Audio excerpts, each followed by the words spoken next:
এই মুহূর্তে যেটি প্রয়োজন বলে আমি মনে করি এবং দাবি রাখি সেটা হলো একটি জাতীয় ঐক্যের, এবং সেটির জন্য সংলাপের বিকল্প নাই। আমাদের সহিংস কাজের মধ্য দিয়ে কোনো কিছু অর্জিত হবে না। এবং আমি আশা রাখি যে এই শিক্ষার্থীরা তাদের যৌক্তিক ন্যায়সঙ্গত দাবি আদায়ের জন্য আন্দোলন সংগ্রাম পরিচালনা করতে পারে, তারাই মূলত রুখে দেবে নানা ধরনের অপশক্তিকে, নানা ধরনের অশুভ শক্তিকে, যারা ধ্বংসযজ্ঞ এবং বিভিন্ন রাষ্ট্রীয় স্থাপনা ধ্বংস করছে তাদের বিরুদ্ধে রুখে দেবে এই শিক্ষার্থীরাই।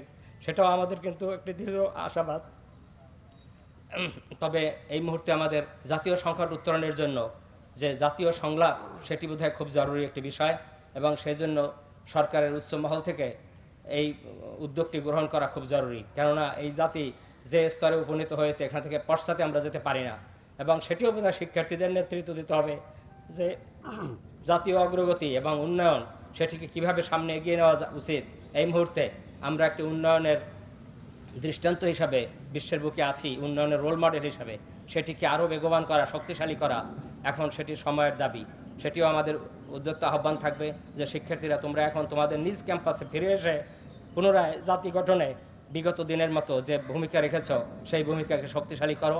এবং সরকারের প্রতি আমাদের আহ্বান যে আপনারা এই জাতীয় সংলাপের উদ্যোগ গ্রহণ করুন, এবং এর মধ্য দিয়ে যে ধরনের স্থবিরতা আছে, যে সংকটের মধ্য দিয়ে এখন জাতি অতিবাহিত হচ্ছে, সেটি কোনো ক্রমেই কাম্য নয়।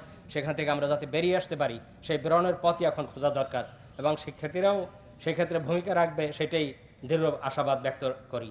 আমি পুনরায় আমাদের শ্রদ্ধা সহকর্মীদের আন্তরিকভাবে ধন্যবাদ দেই এবং কৃতজ্ঞতা জানাই যে আপনারা শিক্ষার্থীদের এই ন্যায়সঙ্গত দাবির প্রতি সহমত জ্ঞাপন করে এখানে দাঁড়িয়েছেন, এবং আশা করব আমরা যে জাতীয় সংকট, সেই সংকট থেকে আমরা বেরিয়ে আসতে, এখন আমাদের সংকট নিরসনের এখন হবে সেই স্তর, আমরা এখন যে স্তরে যে সময় উপনীত হয়েছি, এখন আমাদের রাস্তায় না থেকে এখন আমাদের দ্রুত নিজ নিজ ক্যাম্পাসে এসে ছাত্র শিক্ষক জনতা সর্ব দল মত নির্বিশেষে সকলকে ঐক্যমত্যভাবে জাতীয় সংলাপের মধ্য দিয়ে এই ধরনের সংকট নিরসন করে জাতির যে অগ্রগতি উন্নয়ন, যে অদম্য অগ্রগতি উন্নয়ন, সেটিকে আমরা আরও বেগবান করে 2041-এর মধ্যে যাতে আমরা একটি উন্নত বিশ্বে উপনীত হতে পারি, সেই জন্য আমরা কাজ করব, সেই দৃঢ় আশাবাদ ব্যক্ত করি। সে কারণে আমার এই দুটো দাবি, একটি হলো শিক্ষা প্রতিষ্ঠানসমূহ যত দ্রুত সম্ভব খুলে দিয়ে শিক্ষার্থীদেরকে তাদের বর্তমান এবং ভবিষ্যৎ জীবন গড়ার সুযোগ করে দেওয়া, সেটি আমাদের একটি বড় নৈতিক দায়িত্ব, পেশাগত দায়িত্ব।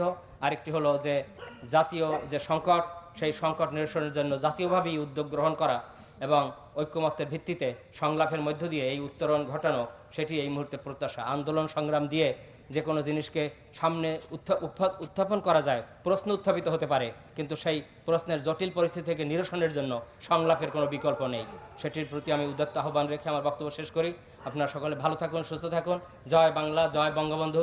ঢাকা বিশ্ববিদ্যালয় চিরজীবী হোক, বাংলাদেশ চিরজীবী হোক।